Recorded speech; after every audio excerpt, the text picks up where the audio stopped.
One more prayer concern, lesson I want to share with this group because it is something that we can connect with, a person we connect with, Reverend Glennis Grindstaff, who has been here. She preached my installation and we did a pulpit exchange.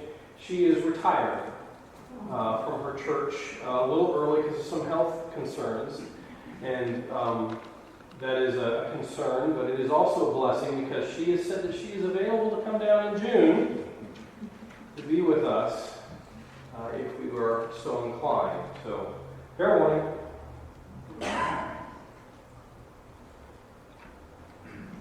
The second reading for today continues where we left off before in the 5th chapter of the Gospel according to Mark, picking up with the 9th verse, where Jesus is in conversation with the man possessed by legion. Then Jesus asked him, "What is your name?" He replied, "My name is Legion, for we are many." He begged him earnestly not to send them out of the country. Now there on the hillside a great herd of swine was feeding, and the unclean spirits begged him, "Send us into the swine, let us enter them." So Jesus gave them permission, and the unclean spirits came out and entered the swine, and the herd, numbering about 2,000, rushed down the steep bank into the sea, and were drowned in the sea. The swineherds ran off and told it to the city and in the country. Then people came to see what it was that had happened. They came to Jesus and saw the demoniac sitting there, clothed and in his right mind, the very man who had the legion, and they were afraid. Those who had seen what had happened to the demoniac and to the swine reported it. Then they began to beg Jesus to leave their neighborhood. As he was getting into the boat, the man who had been possessed by demons begged him that he might be with him.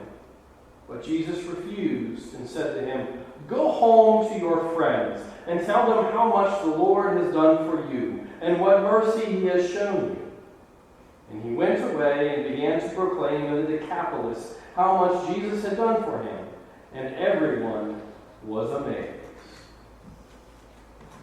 May God's blessings continue to rest upon and flow through the experiences of Scripture. May it guide the meditations of our hearts and the words of my lips.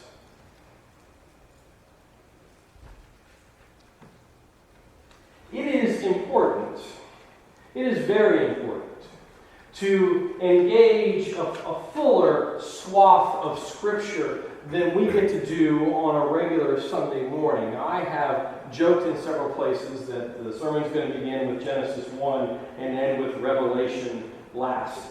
But very rarely do I read that much Scripture in one setting. But to get us to this place, to get us to this cemetery setting, we have to understand that the disciples have just crossed a lake. They have just crossed a lake that many of them are used to fishing, but it is a lake that separates two worlds. Body of water that divides land from land. They have just crossed a lake where, in the process of going across, a great storm has whipped up. I've been to Whitefish Point, up in Michigan. Not during a storm, mind you.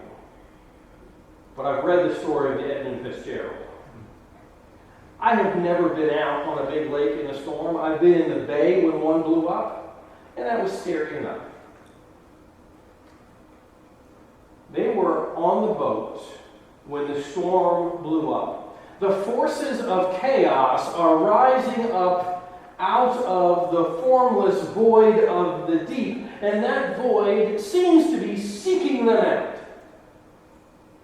to draw them down, And they cry out, "Teacher, do you not care that we are perishing?" This tragic Gospel of Mark, this Greek tragedy that is moving inexorably in a direction toward the cross itself, brings the disciples tossed up on this tempest shore.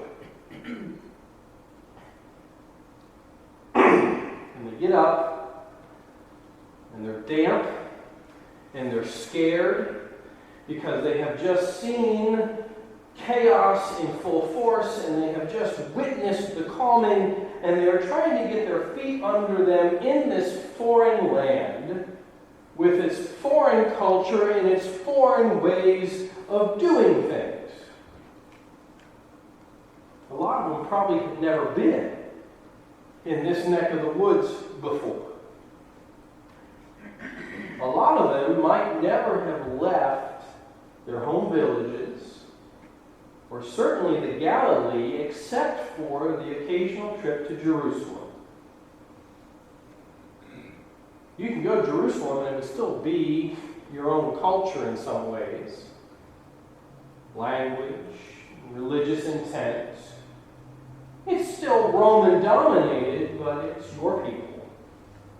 Your place, your way of being. But not here. Not this shore, not this foreign land. The world has changed for the disciples. They're not in Kansas anymore.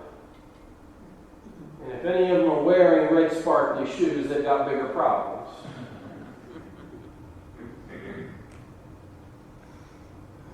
Don't go fishing in red sparkly shoes. It's just not common sense. We don't have to go anywhere to understand the terror of change. We can actually stay exactly where we are, seated very still, in the hope that nothing different will happen. If I'm just still enough, change won't occur. And still have our world wrenched.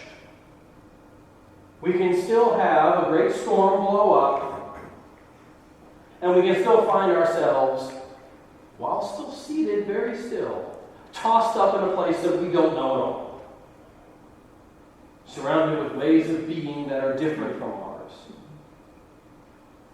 And immediately, we are told, because there's no let up to this sort of thing, we're still trying to wring our clothes out and clear our minds, and immediately, we're just getting started here. This is the beginning of Jesus' ministry. Immediately, there is this one who emerges from amongst the tombs. This one is beyond societal restraints.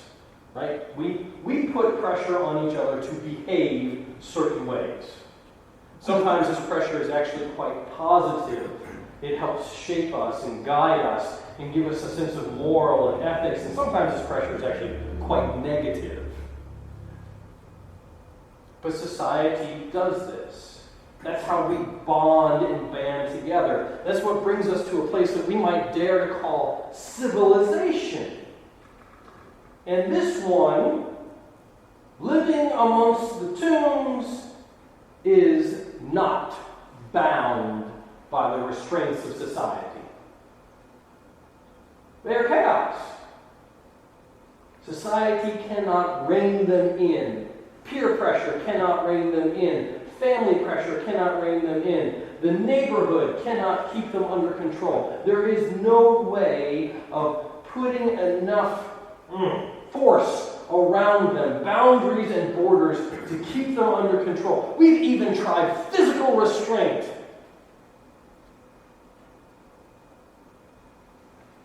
And this tormented individual who's torn out of the frame cannot be bound. There is no order to the chaos that they are living in anymore, and so they cannot live among the civilized. They must be banished to a place where the dead reside. They can't even live among the living because they are so undone and unbound.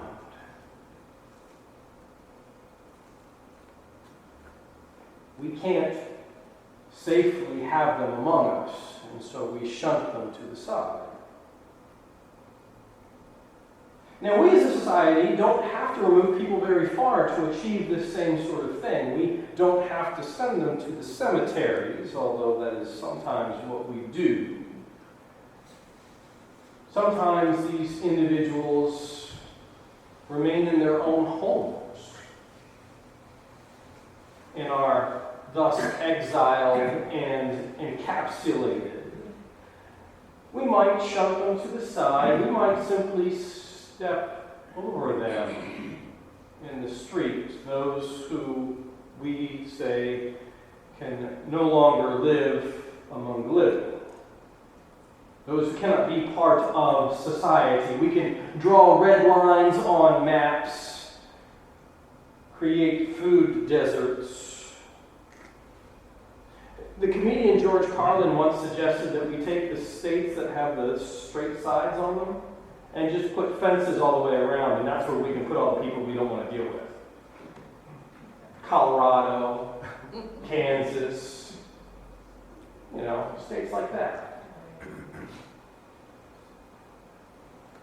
I was thinking Nebraska at one point. Nebraska's not square-sided, so Wyoming. Send them off to Wyoming so we don't have to deal with them living among us.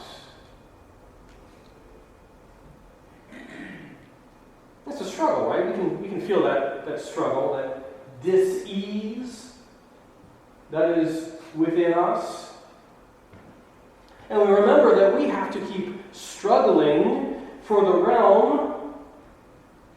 And to be in that struggle means that we must change. We don't have the luxury of hoping that the world will remain exactly the same for us.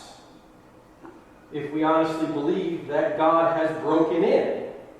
The disciples don't have the luxury of staying put in their place, whether geographically, emotionally, psychologically, theologically. They don't have the luxury of being exactly who they are or were when Jesus first said, "Hey, you want to go for a walk?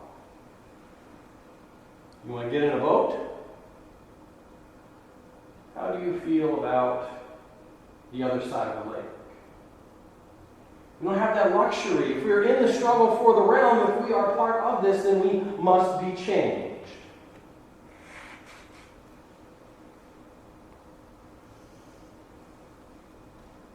This poor soul, who was beyond the boundaries, beyond the restraints and the borders, who was embodying chaos itself, this poor soul comes running out of the tomb.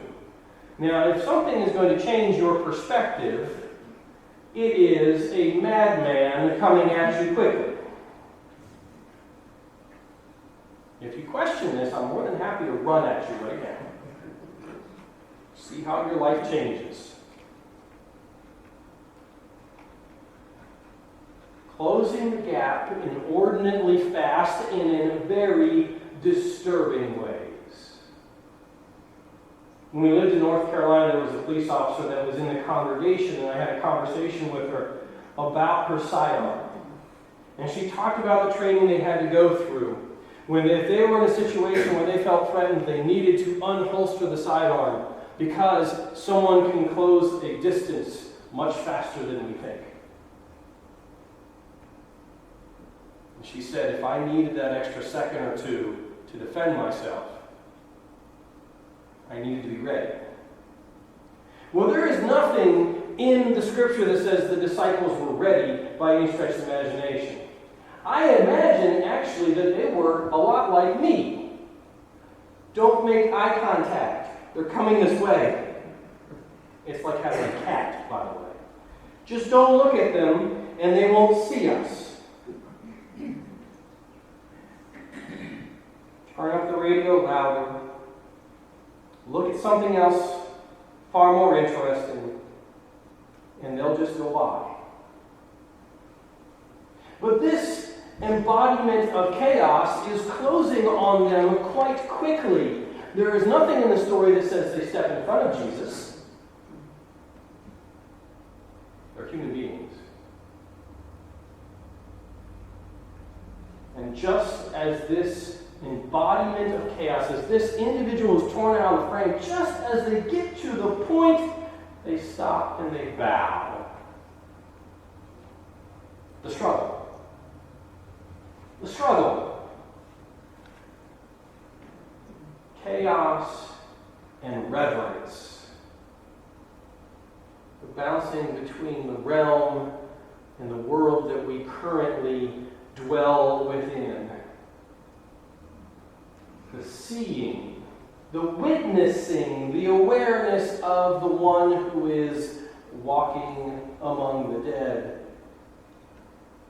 And the fact that we don't want to risk them walking among the living. They come up and they bow. I bow in the struggle, but my pride makes my neck stiff. I bow in the struggle, but my sense of self-importance fortifies my mind. I bow, but my narcissism hardens my heart. I bow, but only for a moment because my time is precious to me.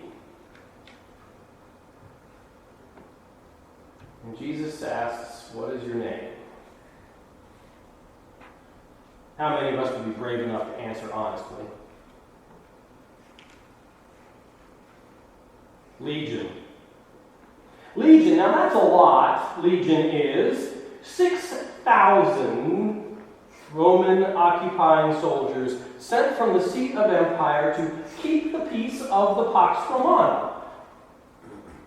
They're going to have an occupying peace for day-to-day life, an imperial peace for those of us who actually benefit from them being here. I benefit from the way things are. A peace at the end of a pointy stick for those who would dare to protest. No peace for this poor soul, not for this one who is embodying chaos, who is at the feet of Christ, struggling, wrestling between empire life, this walking dead existence that they have, and the life that is being embodied by God with us. The life of the realm.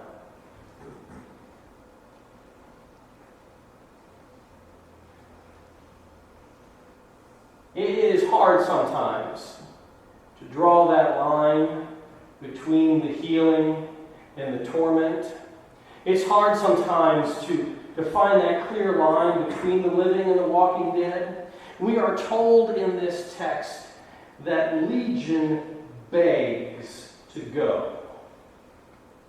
Begs to go. We are told that the people on the other side of the lake beg for Jesus to leave. And we are told that the person who is healed and made whole begs to follow Jesus. Sometimes it is hard for us to find that line. What are we begging for in there? But the miracle is clear.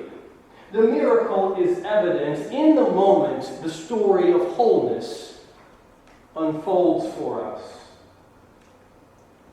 God experienced some clarity, some order to chaos. And the begging. Begging.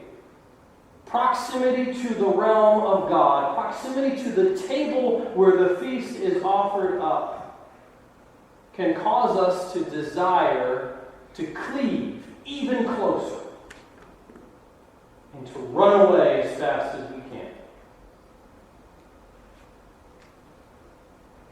Let me stay. Let me run. We sing the hymn, "Near, my God, to thee." And then we say, "Let me hide my face from you." We beg. Let me go, and let me stay with you always. The struggle between this chaos and this order. This life walking among the dead and the opportunity to live among the resurrected living. Who knew that the cure would have so many adverse side effects? Well, we might. We might, in that moment when we decide to cleave to get close to get in the boat with, we might find ourselves in all sorts of sticky situations. We might be sent out to deliver the good news of God with us. We might have to change.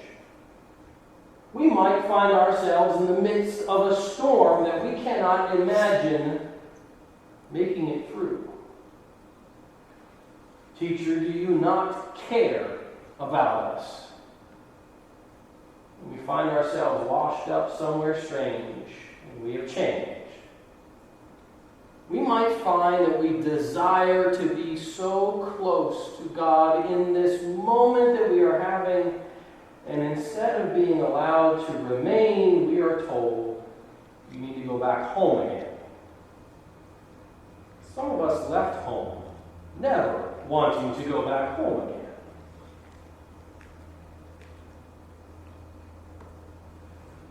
And yet, the person who is made whole goes. The disciples who follow do as best they can, and they continue with. And we, as church today, struggling in this place of chaos and order, in this place of trying to be life among a living Savior, and yet realizing that we are struggling with our own walking dead experiences, we have been told as church today that we are not alone. Just as the disciples in the boat, just as them on the shore, just as the ones in the cemetery, we are not alone. God reaches out, the Spirit itself moves across the deep, just as Genesis tells us. And Jesus is present in the midst of the struggle with chaos itself. We are not alone as church today.